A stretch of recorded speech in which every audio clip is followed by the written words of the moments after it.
मई 2025 में भारत और पाकिस्तान के बीच हुए सैन्य तनाव को लेकर अब नया कूटनीतिक मोड़ सामने आया है, जिसने क्षेत्रीय राजनीति में अब एक नई बहस छेड़ दी है। पाकिस्तान ने पहली बार सार्वजनिक रूप से चीन के उस दावे का समर्थन किया जिसमें बीजिंग ने भारत पाकिस्तान संघर्ष के दौरान मध्यस्थता की भूमिका निभाने की बात कही थी। ये बयान ऐसे समय पर आया है जब अब तक पाकिस्तान संघर्ष विराम का श्रेय मुख्य रूप से अमेरिका को दे रहा था। पाकिस्तान के विदेश मंत्रालय के प्रवक्ता ताहिर अंद्राबी ने गुरुवार को एक प्रेस ब्रीफिंग के दौरान कहा कि सैन्य टकराव के दिनों में चीनी नेतृत्व लगातार पाकिस्तान के शीर्ष नेतृत्व के संपर्क में था। उन्होंने दावा किया कि 7 से 10 मई के बीच चीन ने भारतीय नेतृत्व से भी संपर्क साधा था।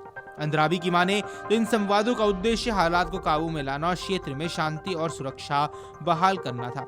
उन्होंने कहा कि ये संपर्क सकारात्मक कूटनीतिक आदान प्रदान थे, जिससे तनाव कम करने और संघर्ष को आगे बढ़ाने से रोकने में मदद मिले। पाकिस्तान ने साफ तौर पर कहा कि इसलिए चीन द्वारा मध्यस्थता किए जाने का दावा तथ्यों के अनुरूप है और इसे शांति, समृद्धि और सुरक्षा के लिए की गई कूटनीति के तौर पर देखा जाना चाहिए।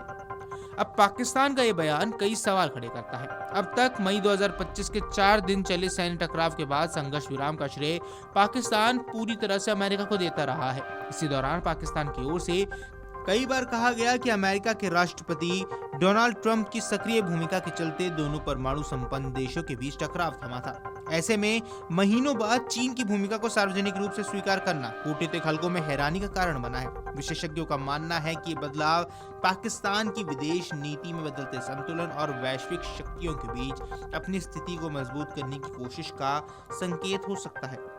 इस पूरे घटनाक्रम पर भारत का रुख पहले से ही साफ और दो टूक रहा है। भारत ने बार बार कहा है कि संघर्ष विराम किसी तीसरे पक्ष की मध्यस्थता का नतीजा नहीं था।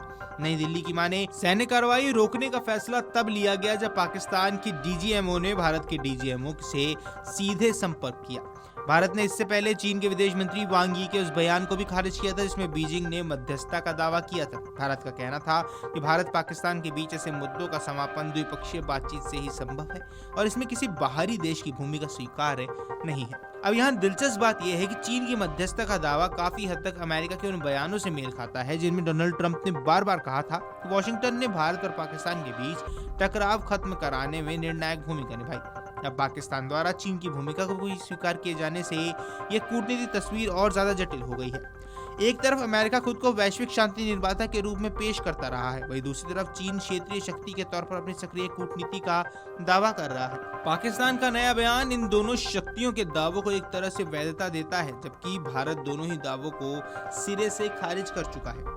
अब यहाँ विश्लेषक मानते हैं कि पाकिस्तान का यह रुख कई स्तरों पर पढ़ा जा सकता है। ये संभावना है कि पाकिस्तान चीन के साथ अपने रणनीतिक रिश्तों को और मजबूत दिखाना चाहता है, खासकर ऐसे समय पर जब दक्षिण एशिया में शक्ति संतुलन तेजी से बदल रहा है। दूसरी ओर ये भी माना जा रहा है कि पाकिस्तान अंतर्राष्ट्रीय मंचों पर संदेश देना चाहता है कि भारत पाकिस्तान तनाव केवल द्विपक्षीय मुद्दा नहीं बल्कि क्षेत्रीय और वैश्विक चिंता का भी विषय है। हालांकि भारत की लगातार यही नीति रही है कि वह किसी भी तीसरे पक्ष की मध्यस्थता को स्वीकार नहीं करेगा। नई दिल्ली के लिए मामला संप्रभुता और कूटनीतिक सिद्धांतों से भी जुड़ा हुआ है। भारत, पाकिस्तान, चीन, अमेरिका के बीच कूटनीतिक समीकरणों को और उलझा दिया है। आने वाले दिनों में यह देखना अहम रहने वाला है कि चीन इस समर्थन को किस तरह आगे बढ़ाता है और अमेरिका की इस पर कैसी प्रतिक्रिया आती है। वीडियो डेस्क अमरुजाला.com।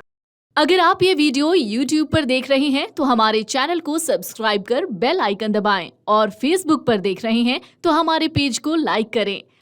अगर आप ये वीडियो YouTube पर देख रहे हैं तो हमारे चैनल को सब्सक्राइब कर बेल आइकन दबाएं और Facebook पर देख रहे हैं तो हमारे पेज को लाइक करें।